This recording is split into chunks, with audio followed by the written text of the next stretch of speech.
Sot Muftinia e Bashkisë Fetare Islame në Gostivar përkujton një ndër ngjarjet më të rëndësishme në historinë islame. Sot është dita e 17 Ramazan, ku në këtë ditë, në vitin e dytë të hijretit, Muhamedi sallallahu alaihi wasallam bashkë me besimtarët, me sahabët e tij, arritën një fitore më të madhe e cila do të shërbej qoftë nga mësimet nga kjo fitore, por qoftë edhe nga aspekti i vetë zhvillimit të luftës të cilën pejgamberi sallallahu alaihi wasallam në luftën e Bedrit për herë të parë në historitë të luftrave përcaktoi etikën dhe të drejtën e luftës. Ai ishte i cili vendosi të drejtën e luftës qoftë në aspekt të robërve, qoftë në aspekt të plaçkës së luftës, ku për herë të parë u vendosën etika, morali, sepse ishte vetë pejgamberi sallallahu alaihi wasallam ai i cili deri në fund mbrojti me besnikërinë më të lartë parimet, duke mbrojtur vlerat, sepse vetë luftrat të cilat ai i zhvilloi gjatë jetës së tij, më tepër janë luftrat të cilat na japin mesazhe dhe porosi shumë të mëdha për njerëzimin, se sa kishin për qëllim shkatrimin, interesin apo okupimin e një vendi apo territorit të caktuar.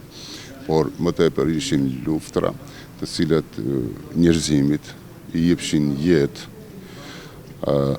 atyre u jepse shërbim dhe mbi të gjitha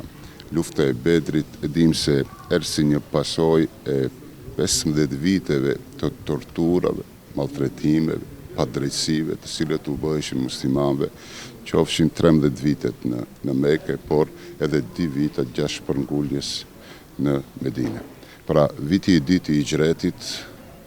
pasi pejgamberi alayhis salam shpërngul me besimtarët në Medinë, kuptohet se krijoi edhe bërthamën e parë apo të një shoqërie, të një qytet-shteti që për bazë do të ketë drejtësinë, do të aplikoj vlerat më të larta morale, sociale në atë vend, do të aplikoj dhe në praktikë do të jetë tregtia e cila për bazë do të ketë halalin dhe jo forma të tjera të përfitimit të asaj shoqërie. Do të ishte një rendiri social, të cilën pejgamberi alayhis salam brenda 2 viteve bashkë me sahabët, qofshin ato muhaxhirët që u shpërngulën nga Mekka në Medinë, por qofshin vetë medinasit. Pra, këto kuptohet sepse gjithë ky sukses, gjitha karta e Medinës apo vetë marrëveshja e Medinës të cilën pejgamberi alayhis salam e arriti, ishte muna se arriti unitetin vëllazërin mes muhaxhirëve dhe ensarëve. Ishte ajo pajtesa që gjitha fiset, qofshin ato jehude dhe fiset tjera të cilët ishin pjesë të Medinës të bëhen pjesë integrale të atij qytetit të cilën pejgamberi alayhis salam e krijoi, pra me gjitha vlerat, virtytet më të larta morale të cilat i posedojshin këta besimtarë.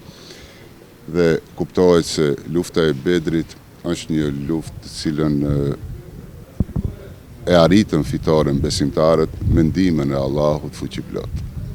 me besim, dhe ishte një luftë në rrugë të Zotit. Dhe i madhi Zot përmbushi premtimin e dhënë vetë besimtarëve dhe Muhammed Mustafa sallallahu alaihi wasallam. Pasi ishte krijuar shtet qyteti, kishte nevojë që të ketë edhe një ushtri e cila do të vazhdon këtë qytet, do të mbron këto njerëz, këtë shoqëri, për të ngritur vlerat morale dhe për të ngritur më e mira për njerëzimin, një herë për gjithmonë dhe për të çrënjosur e pavërteta. Allahu xhalleshanu luftën e Bedrit e cilëson në Kur'anin famullar si Yomul Furqan, ditë në të cilën u nda e vërteta nga e pavërteta, u çrënjos e kota. Dhe këtu u vendosën themelet dhe parimet më të lartë, të cilat një herë për gjithmonë njeriu duhet që të lirohet nga robëria, të fiton të drejtë të cilën Allahu e ka krijuar në natyrën e tij,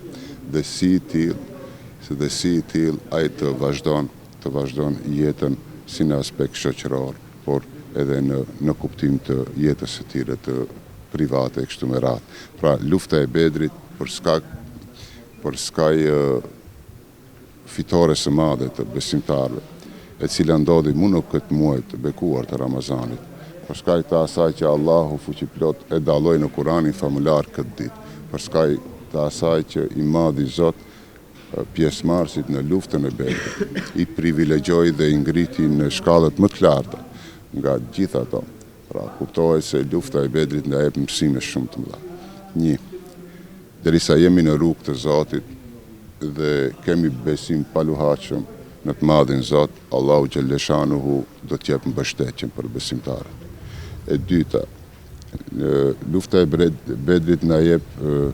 mësimin se gjithmonë duhet të bëhet përpjekja për të mbrojtur të drejtën, të mirën dhe të ngrisim vlerat në shkallët më të lartë brenda një shoqërie që jetojnë dhe veprojnë. Lufta e Bedrit na vendosi një herë për gjithmonë parimin se si duhet të veprojmë ndaj atyre të cilët u është bë pa drejtësi dhe si duhet të mbrohet e drejta e tyre. Lufta e Bedrit kuptohet se muslimanëve ushtoi motivin dhe u ngjalli shpresat, ndërsa e humbi shpresat e politeistët e asaj kohe, edhe pse lufta nuk ishte barabartë në kuptim numerik, sepse ato ishin trefish, por ishte besimi i fortë në të madhin Zot, ai cili besimtarët i ngriti në shkallët më të larta. Për atë lufta e Bedrit gjithashtu vendosi edhe të drejtën e luftrave, vlerat, etikën e luftës. Lufta e Bedrit përcaktoi një herë për gjithmonë se dituria është mbi të gjitha tek njeriu, sepse pejgamberi alayhis salam 70 robërit e politeistë të Mekës në luftën e Bedrit vetëm dikush i kishte ose do të paguani për lirimin e vetes suaj, ose do të mësoni çdo njëri nga ju nga 10 fëmijë shkrim dhe lexim, pra Medinas. Dhe këto ishin vlerat më të larta si pejgamberi alayhis salam na jep mësimet më të larta edhe në luftrat e tij. Atë do ta shohim gjithmonë në ballë të luftës, por gjithmonë me porosi dhe vlera shumë të larta.